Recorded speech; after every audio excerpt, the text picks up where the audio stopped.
This is the Horse Radio Network. This is episode 105 of the Dressage Radio Show, brought to you by Kentucky Performance Products, Equestrian Collections, and Equisketch.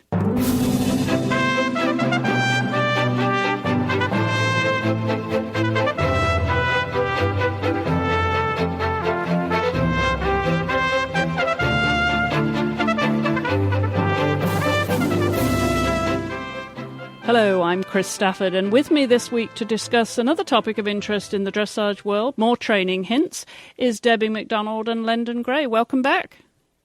Thank you. Thank you very much. Debbie, you've been traveling a bit, I hear. I have, and I finally am back in Idaho, which I'm very excited about. It's been a few months since I've been home, so it's always nice to unpack again and feel like you've got your feet grounded. Absolutely. And a nice time of the year to be in Idaho, no doubt. It's starting, yes. It's starting to get that way. And Lendon, you home, do you travel much? I know you're teaching constantly. Is that mostly home-based? Well, I'm freelancing around my area, so I'm going to Long Island and a little bit north and a little bit east. And then once or twice a month, I travel a greater distance. I just came back recently from Oregon and Montana, and but most of it's close to home. And we're just starting, our first show is this weekend, so we're just seeing show season. Well, I appreciate you both taking time to join us here again on the show, and we're going to be talking about a few topics this evening, and this week, I should say. But before we get to that, I'm going to take a short commercial break. And when we do come back, I know you've got some news about the Emerging Athletes Program and some new championships at Lendon. So let's just take a quick break and we'll come back and discuss that. Super. When horsemen were asked what they were looking for in a nutritional supplement, the answer was easy. One that's affordable, effective, and scientifically proven. Kentucky Performance Products heard that message and developed supplements that meet those needs. All of their supplements, from Nalox Equine Antacid to Summer Games Electrolytes and Joint Armor, are formulated based on sound research. The important thing is that you can count on them to deliver results, and they're affordable. So to choose the right KPP supplement for your horse, visit kppusa.com or call 1-800-772-1988. And to learn more about horse nutrition and interact with the KPP experts, be sure to visit their Facebook fan page. Well, Lendon, as I mentioned, the Emerging Athletes Program is brand new to the dressage world, but something that you took advantage of it already being created for another discipline. Tell us more about it. Correct. The U.S. Hunter Jumper Association started their Emerging Athlete Program, sort of got going. They started it 3 years ago. And Melanie Smith-Taylor, an Olympic gold medalist in jumping, who has always been a good friend, or for a long time has been a good friend of mine, was the one doing the teaching and giving her expertise through much of that. And right after it started, I had long chats with Melanie about it and desperately wanted to do it, tried to get it going a couple years ago and was not successful due to the finances.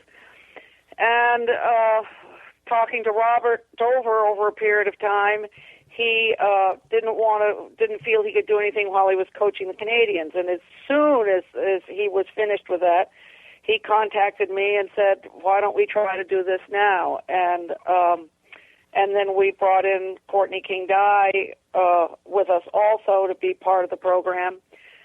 And so it looks like it's getting off the ground, thanks to fundraising mostly from Robert, thanks to energies of a lot of people. And we are shamelessly taking from the U.S. Hunter Jumper Association Emerging Athletes Program, we're calling it the Emerging Dressage Athlete Program. We can't do exactly what they do because we don't have the funding that they're able to get, but the basis of the program is to scout out new talent, to give it opportunities, and also to try to give more education to the talent that's out in front of us. When I was just getting started in dressage, just coming off of being an event rider, the USET sent at that time, our coach, Colonel Ljungquist, around the country talent scouting. And I rode in a clinic with him in Buell, Alabama, if you can believe it. And it was basically from that clinic that I started to be noticed by some people who then gave me opportunities and gave me the chance to develop. And, within a few years, I was competing for the United States in dressage. And that's what I would love to see happening, that we can find in hidden outreaches, talent that we can give some education to through basic clinics, through various programs that we'll be doing online. And then from these various talent scouting things that we'll be doing, we'll have this year 2 sort of super clinics, one in the fall with Robert, one in the spring with Courtney. These will be in Wellington. The new facility that's being built in Wellington has already offered for us to hold our clinics there.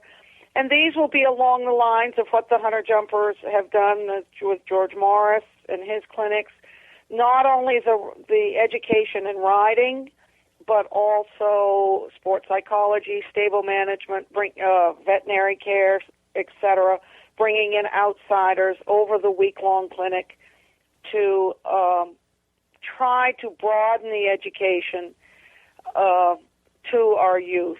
And the nice part of this is to be able to bring together a group from all over the United States, and we will be borrowing horses for anyone who cannot bring a horse. Wellington is a fund or a great, there's a treasure trove of horses down there, and so it won't be just people who can travel with their horse. So the goal is to find riders, to give greater education to them, not in all areas of riding and horsemanship, and hopefully give that boost to some riders who might not get it otherwise. And not only Robert, Courtney and myself will be teaching. I'll be teaching more of the local clinics, Robert and Courtney the others, and we also are asking other riders, other international riders and trainers to help out, so we can really try to cover the entire country. So that's what's in the works and just getting started. The information for it can now be found on the Dressage for Kids, dressage4kids.com, their website. If you go to their homepage, down on the bottom left is the link that takes you to the Emerging Dressage Athletes Program. And we're hoping that as we're developing the clinics, we want to hear from the kids that are interested, if they can make the application. And then what would be nice, if we have someone that, it's the only person in a certain area, we can try to find a way to get to them in some way. It might not be a large clinic. It might just be an opportunity with a top trainer to get some of the help and be evaluated. So that's kind of the program. Well, as you mentioned, Melanie Smith has been instrumental in the U.S. Hunter Jumper Association's program, and she is, in fact, my guest to talk about that very program on this week's Jumping Radio show. So wow, you can fabulous. Good. Yes, you can get more information about that program and how it relates, of course, to dressage as well. So perfect timing here, Lendon. And I know you have some more news of a new national championship for pony riders. Well, this isn't new news. But as we find very often, and we hope they listen to your radio because we find a lot of people don't read. And last year, the U.S. Equestrian Federation decided to host the first national pony championships at the Festival of Champions, which will be in Gladstone this September. This is where we have the final trials for the Pan American Games, the National Grand Prix Championships, the National Young Rider, Brentina Cup, which is the Young Grand Prix Riders, the National Young Rider Championships, Juniors, and now the National Pony Riders Championship. So now we're covering really the whole spectrum from our beginning 12 to 16-year-old pony riders right up through our top international riders at the Grand Prix level. So there is still time to put in the letter of intent to the USEF. I believe it closes the end of this month, so there's not much time. But I know we have several that have put in a letter of intent, and I just want to make sure that we're not missing anybody, that someone hasn't been living under a rock somewhere and doesn't know this is happening. It's a thrill to me because I've been fighting tooth and nail to get pony riders and ponies out there competing in dressage, and this, I hope, is the beginning of us having a really strong group of the riders at the base of our pyramid of developing top international riders. You look at Europe, and at this point, the top juniors and young riders and those that are doing the young Grand Prix, the top riders over there, they all started in the ponies, with the ponies, and we're shamelessly behind on that. So I hope that we will see a good, strong showing in the first FEI Pony Championships. Well, and when is that, Lendon? It's at Gladstone. It's a Festival of Champions. Oh, awesome. That's exciting. Yeah, we have our fingers crossed that we'll have a nice turnout. Well, that's great news, and good luck with that, Lendon. We will, of course, put a link to both those programs here on our show notes on dressageradio.com. And we're going to take a short break before we come to our training ideas this week that Lendon and Debbie are going to discuss, so don't go away. We'll be back right after this. Many riders started their riding career in other disciplines and then migrated towards dressage as they mature as riders. Physically, emotionally, and intellectually, dressage becomes more attractive, and at every stage in their life, riders are looking to wear appropriate apparel that has often been designed specifically for the sport. Style and functionality are important, as is a certain level of attention to detail and quality. For this reason, there is no better choice than to shop at Equestrian Collections. Their selection is unmatched with the very best names in riding attire. For all your riding and stable choices, be sure to visit equestriancollections.com. Well, Lendon and Debbie, I'm going to hand it over to you now because I think you've got some really good training ideas you want to share with everybody. Lendon, why don't you take it away? Well, I was thinking that this time we might try to be a little more specific to riders, give them some things to truly think about absolutely with their own riding. So I tried to come up with some ideas that are true for everyone, whether they're pre-training level or going Grand Prix. And one of the first things that comes to mind is something I think is so important, and I think of it sort of in my mind, the title of it in my mind is being fair to the horse. And being fair to the horse is being consistent, that you're not asking one thing one day in one manner, and then the next day your mind isn't really in it, and you're wandering around, and you're not being as disciplined, or you're being short-tempered. Whatever it is that you are consistent in your workout. And knowing that, I know myself, there were days that I would come out and I mentally wasn't with it. I'd had a fight with somebody, or I didn't get a good night's sleep, or I don't even know why sometimes. And those were the days that I learned to say, I don't have the focus. I'm not being riding the same way I normally do. I'm going to go for a walk in the woods. And it's better to me. I find myself saying to students very often, your horse would be better off sitting in the stall looking at the way you're riding. You're not making anything any better. You're not making it consistent. You're not making this a productive workout. He'd learn more eating grass out in the pasture. So, if you discipline the horse, let's say he's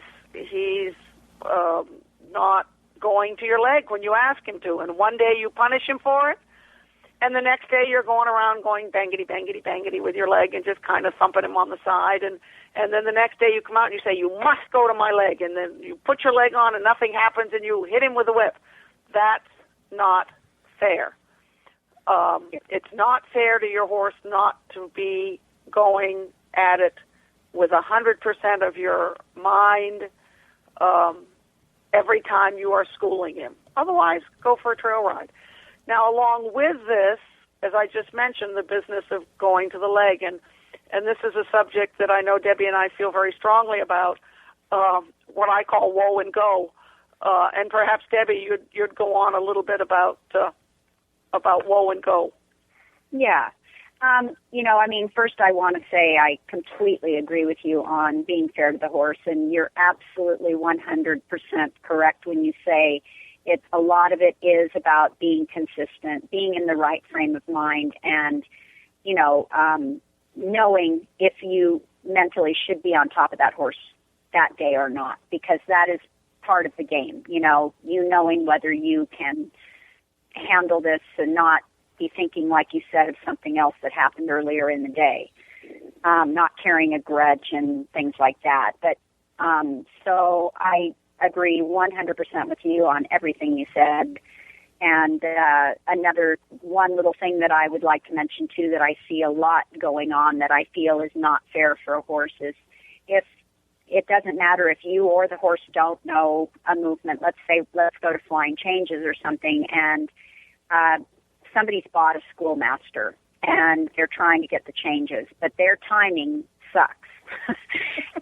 But they keep drilling the horse over and over and over and over and over again. And finally, you just have to step in and say, enough. I mean, this isn't fair. You have to understand little bits. Be happy with something very small today because it could become a huge breakthrough tomorrow. So that's just one other point. But moving on to the woe and go, I see that so often. And I think from the very beginning when someone even just starts a horse, that's like so key in its training. That when you put the leg on, the horse knows it's got to move off. And when you take a little field, then the horse knows it has to come back. Because as we see, a lot of people do a lot of driving and thumping on the horse at the same time, kind of, banging it in the mouth at the same time. So there is really, at some point, the horse loses the sensitivity to both, the woe and the go. And, I think, again, so much of this that we talk about is using good sense, what is at what level fair in saying how sensitive the horse should be and how much the horse should come back. And, but again, I'm always under the impression if a rider is a skilled rider, I always say I try at a baby level thinking of a training level horse becoming a Grand Prix horse. So in other words, I don't let it go on a strong leg as a training level, first level horse, and then all of a sudden as a third level horse say, okay, now I want you like this. I want you really sharp. Because that's not fair. You've changed the system on the horse now. So, everything I think we can talk about today, we'll find will always come back to what's fair. What is your feeling on that, too? Well, I'm with you. When I do clinics, I did a clinic in Erie, Pennsylvania, not the hotbed of dressage. And as I finished the clinic, I said, I think this is the first clinic I've done in years and years and years where I didn't have to give the go to your leg lesson at least once. It was such a treat. I'm doing it non-stop. When you touch the horse with your leg, he should go. When you touch the horse in the mouth, he should stop to some degree. And it's such a simple concept. And yes, there's more to it. There's more finesse. But basically, he has to go when you tell him to go and stop when you tell him to stop. And I find very often that the riders, it's not difficult to teach a rider or to see a rider who's very disciplined about the horse being quick off the leg and will be tough about it and very focused. And, for example, they might be trotting around and I'll say, okay, come to walk and go right back to trot. Well, the going right back to trot happens in one or two strides, right from walk to the trot. And then they'll take 8 or 10 strides to go from trot to walk. And I'm not talking necessarily about a training level horse. I'm talking about an FEI horse sometimes. Correct. And that people will demand more about the horse going forward and then allow the horse to sort of bully the bit or run through the hand and much less respond to the weight in a downward transition. And you have to have both, not just one. Exactly. I'd like to move from this to, I think, one of the most difficult things to teach. And I'm blindsiding Debbie with this. I hope she doesn't mind. But talking about half-holds and how to teach a half-hold. I'd like to say what I tend to do. Yeah. And then I'd love to hear Debbie's approach. Okay, you go for it, girl. My first thing first of all, I find there's sort of two types of riders with half-holds. There's the one that says, I half-halt all the time. And I personally, watching, can't see a thing happening. And then on the other hand, there's the rider who says, oh, God, these are so incredibly complicated. I'll never figure it out. I don't even bother to try. Well, I'd like to say to anyone listening, do you remember learning to post? You remember bouncing around? I personally don't because I rode from day one, kind of. But I sure taught a lot of people to post, and they bounce, and they, thump, thump, up, up, up, thump, up, thump, thump, up. And pretty much almost everybody starts that way. And then I'm sure all of you listening now can post really nicely. But you learn to post well by posting badly. And you bounced around and you just kept thumping around until you kind of figured it out. And this is what I say to most of my students. I want to see bad half-holds. Go ahead, ride some really bad half-holds. Too much leg, too much hand, too much this, too much that. But let me see something happen. And going back to what Debbie was talking about with the whoa and the go, if you don't have a good whoa and you don't have a good whoa, if the horse isn't quick off your leg and responsive back to your hand, you're not going to ever get the finesse of a really nice half-hold. A half-hold being some sort of an adjustment, a rebalancing, a re-engaging, a re-energizing. Sometimes it's just a yoo-hoo, I don't know what we're gonna, but we're gonna do something. But something must happen. Now, Debbie, when she was riding Brentina, I'm sure was riding a lot of basically invisible half-holds, certainly invisible to most riders. But for those learning, you're not going to be riding those little invisible half-holds at first. You're going to be doing what I call a literal half-hold.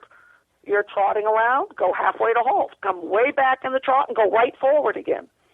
Or what I call a half-go. You're going along, you create a little more energy, you go a little faster even, and you come back to what you were doing. Quick little 1 or 2 strides adjustments.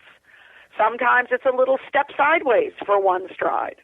Sometimes it might be go forward and come a little deeper in your frame, horse. You've got to be able, in all kinds of creative ways, to make little, quick changes, but changes where I can bring in the UPS guy and he can see it. It's not subtle in the beginning, but an absolute adjustment to the horse. And then from there, once you can make those sort of major changes, you'll be able to develop over time, it ain't going to happen overnight, a nice, subtle, successful half-hold. So that's me, Debbie. How do you teach half-holds? No, and I love hearing you say that, it's not going to be maybe pretty or perfect in the beginning, because I think everybody's afraid to say, the horse is ignoring you. You need to be a little firmer. And I really believe that some people think and read and listen a little too much and don't really realize the reality behind this, that what we're riding is a 1,200-pound or bigger horse, and if you think a 5-foot rider is going to do it without being a little firm every now and then you're not in the real world. And the whole thing goes back to the woe and go. 100%, because I like to get a horse so eventually, and I want my riders to get this too. I want them to be so sensitive off the leg and the hand that basically that horse is going for themselves constantly, and that you're regulating it through the little half halt, like you're just telling it how much you want it to come back a little bit, how much you can let it go forward, and a little bit of leg, and then you create, you know, a more engagement. And I also like to think of it, of a half halt, as, like you said, a horse rebalancing, taking more weight on the hind leg, but actually becoming hotter, if that makes sense. Absolutely. Not getting a horse, when I watch somebody do a half halt and then the horse's hind legs just stop, that drives me crazy. Because then they haven't followed through with the leg. They've only used the hand. So there's that moment, like you said, that you're going to go through where you're going to find, oh, shoot, that was too much hand. Look, he stopped. Or, oh, that was too much leg. He ran too much forward and fell on his forehand. So, but yes, it's a matter of its timing and feel and sensitivity. And you cannot learn it without experiencing it. You have to touch it and feel it. Absolutely. And another thing I find myself saying a lot is a half halt is only a half halt if the aids subside. You know, so often someone says, you know, I'm giving a half halt and the leg clutches in the side the whole time, or the rider's holding with a hand. As you said, you want to make the horse hotter, and you want to be able to, as I said, you know, be able to do nothing for a few strides. So the half halt makes it possible, as I think you sort of said, for the rider to sit there and do nothing for a few strides, and then you make another one to make some other little adjustment. Yeah. Is that the way you feel? Absolutely. And, you know, and that's another good point. You know, I mean, when we talk about it, you kind of forget certain parts of it. But I think a lot of times what happens in a half halt is people end up pulling too long. So what happens is you actually kill the energy instead of doing quicker little half halts instead of one strong pull. Because one strong pull, they can just pull you right out of the tack. You know what I'm saying? But if you kind of work it a little quicker sometimes and then not be so strong and actually say, now carry yourself. I'm not going to carry your head and your whole front end. And I don't think people give that moment sometimes. They want to feel like the horse does this magical something when they take a feel up their mouth and then close their leg, when maybe all they needed to do was take a little pressure off after that little half halt they did to feel what a half halt should feel like. They're trying to pull until they wait for that to happen. Does that make sense? Yeah. And it all goes back to that pre-training level. I put my leg on, you go, and I pull back a little and you stop. Yeah. I mean, without that, you'll never get the half halt. Never. Absolutely correct. And it won't be pretty in the beginning sometimes. Yeah, right. And I think another part that, you know, people can get away with riding very successfully, win lots of ribbons at training first and maybe even second level, without what I just describe it as without a back.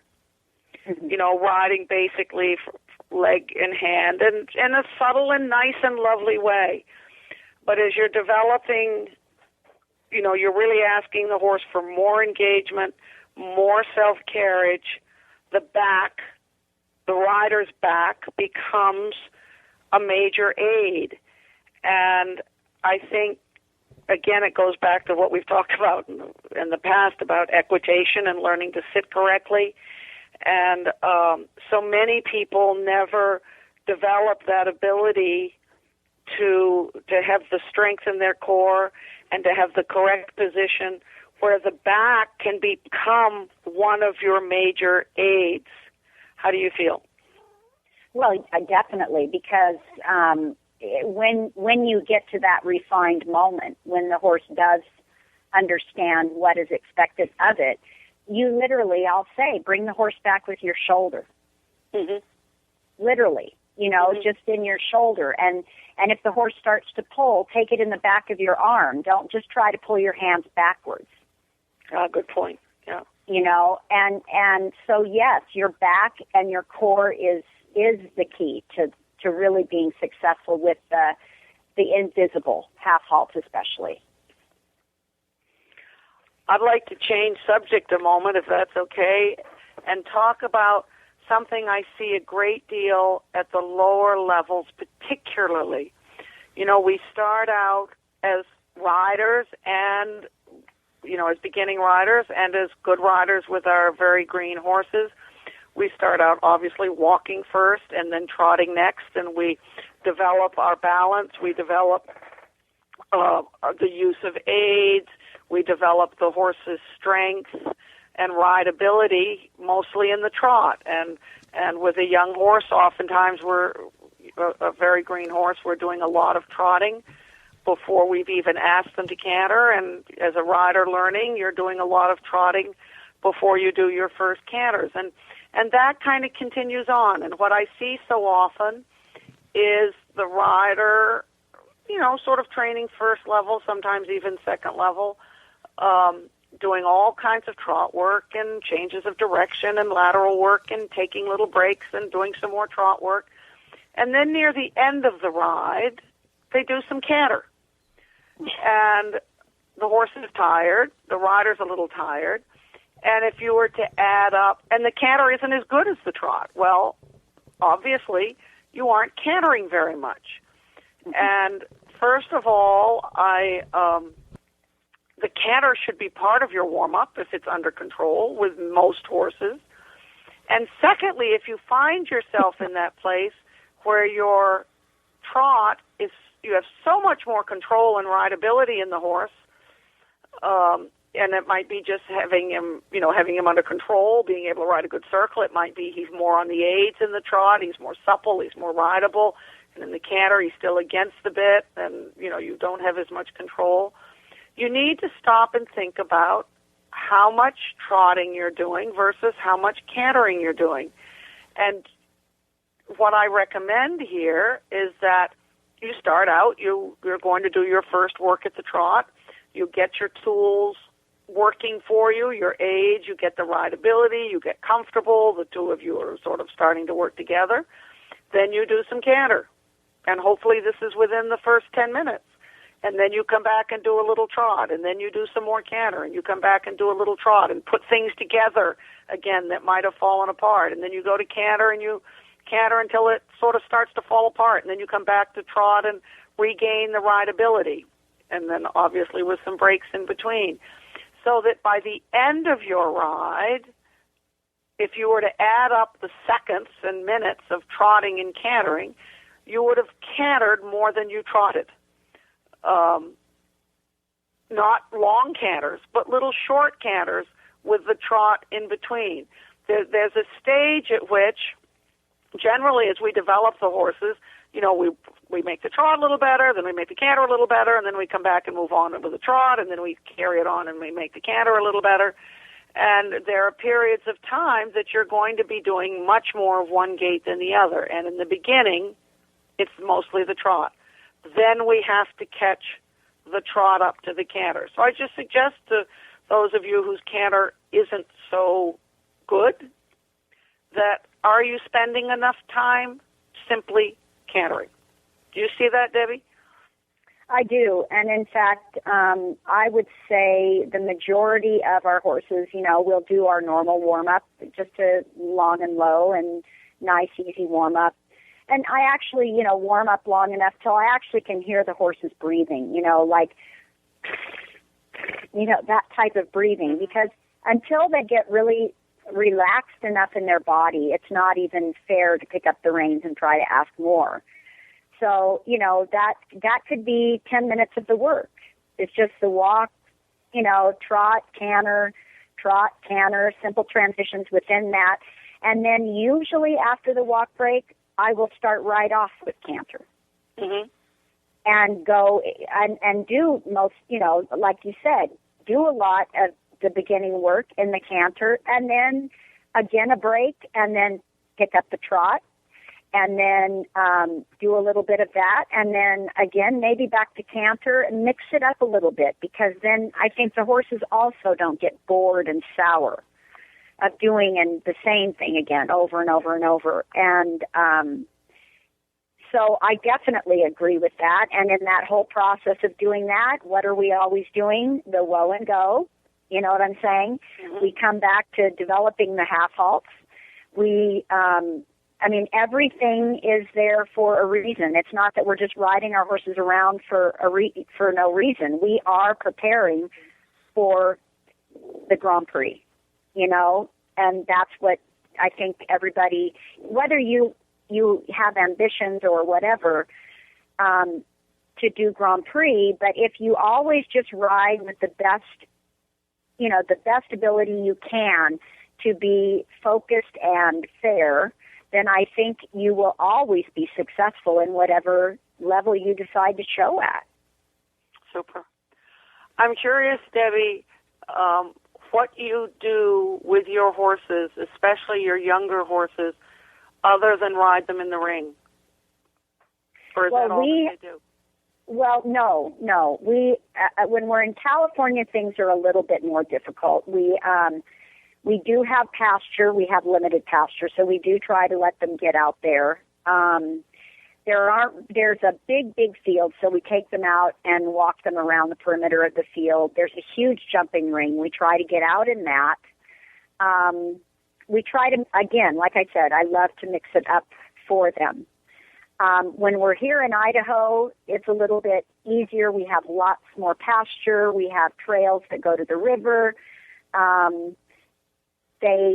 I try to make everyone, after they ride, go out and trail ride and let them just, relax and go on a long rein and have a good time. And then usually in the afternoon, they'll come back, and some can't go on the grass. They get a little silly, and I'm afraid they're going to slip and hurt themselves. But we do have some smaller sand paddocks that I like them to just be able to go out in a safe manner, maybe buck a couple times and roll and be a horse. Yeah. I feel so badly for horses that can't roll. I do too, and those stalls, they can't really properly roll. And I think they adjust themselves to be honest. I think it's very helpful in them being able to realign themselves. Mm-hmm. So that's kind of my theory on it. And that's, I wish we had access to some hills that were good footing, but unfortunately, in either location that I go to, that isn't a possibility.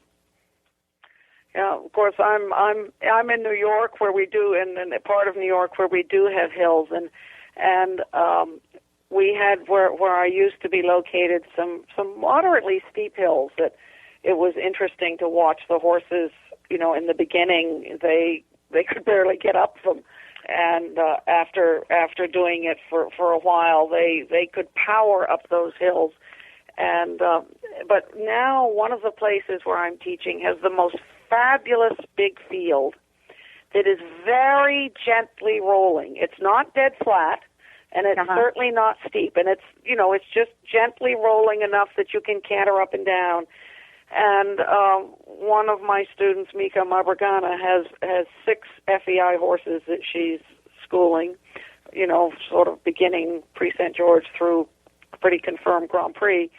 And watching those, I'm having the best time working with her out there, because watching those horses as they're working, she is just riding around and a lot of forward and back, but watching them shift the weight back a little and power forward that extra little bit and shift their weight back that extra little bit going down the hill. And then, there's a place to sort of have a nice gallop up a long hill.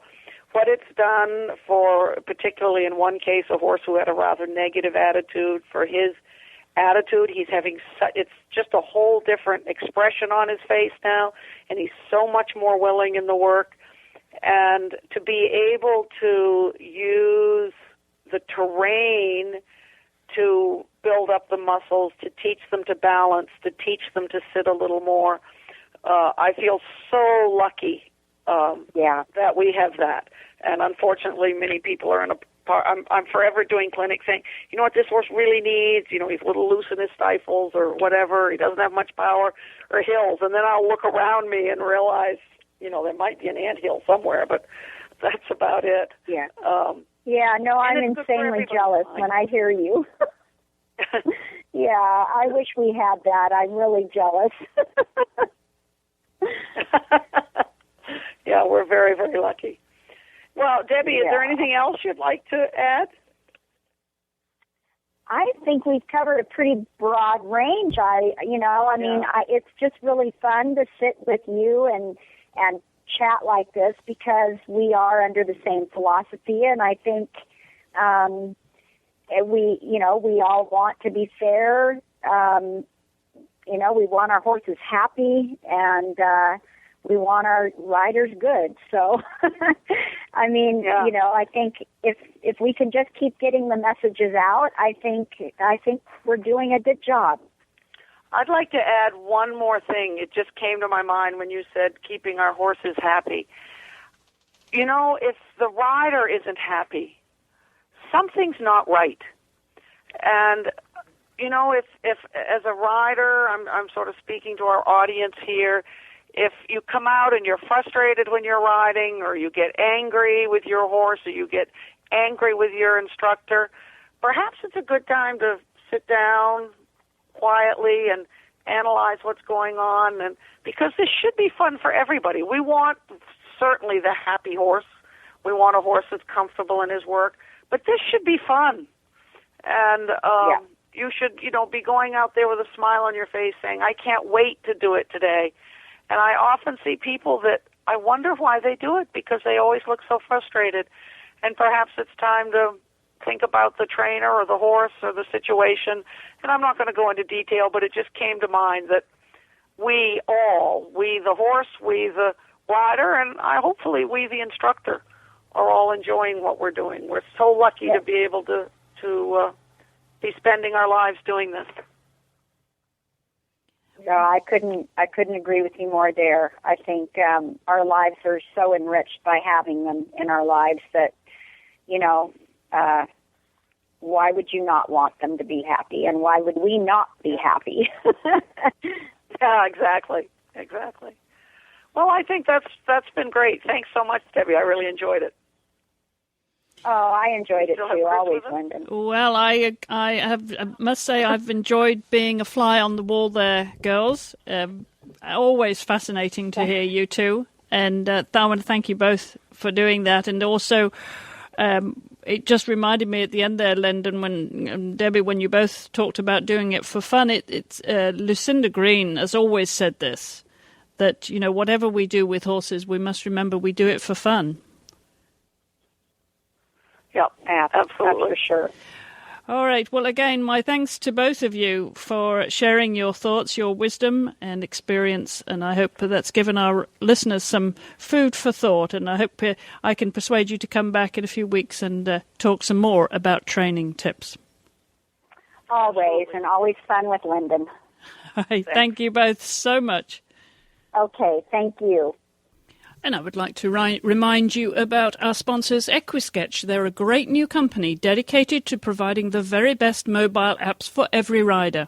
Each app has been designed to be used by riders of all ages and all levels of experience. With Equisketch Dressage, you can replace your dressage paper or dry erase boards and begin learning all your dressage tests on your iPhone or iPad. The Equisketch board allows you to study in a flashcard style by hiding the step instructions while visualizing your location in the arena. Every test can also be viewed in a written format and later shared with your dressage students or fellow riders. Equisketch Records allows you to manage all your horses and shows on the go. Track every medication, vet visit, dental exam, farrier work and more, complete with built-in reminders. Equisketch has some of the best-selling equestrian apps on the iTunes App Store, which have already been purchased in over 35 countries. They are available for the iPhone, the iPad and iPod Touch. So visit equisketch.com/HRN for more information or search Equisketch in iTunes. Equisketch is dedicated to make your equestrian life mobile, one app at a time. And our special thanks to Equisketch for their support of the Dressage Radio Show. Well, that's it for this week's show. I want to thank you all for listening, and I hope you'll check out our show notes at dressageradio.com, where you can find links to the Hallway Feeds iPhone app, so you can listen to the show on the go. You can also click on the link for the Audible free trial at audible.com, or do some shopping from our website to Amazon. And don't forget to check our Facebook fan page. You're always welcome to leave your comments and questions and suggestions there for me. Love to hear from you, and there's a lot of people that do post notes on the Facebook fan page, so please join the group there. And also you can join our followers on Twitter at Chris E. Stafford or Horse Radio. And don't forget to check out all the other shows here on the Horse Radio Network. I can be reached, as always, at chris@horseradionetwork.com. That's Chris, C-H-R-I-S, at horseradionetwork.com. Always love to hear from you. Well, I will be back at the same time, same place next week for another show here on the Dressage Radio Show. So until then, thank you all for listening.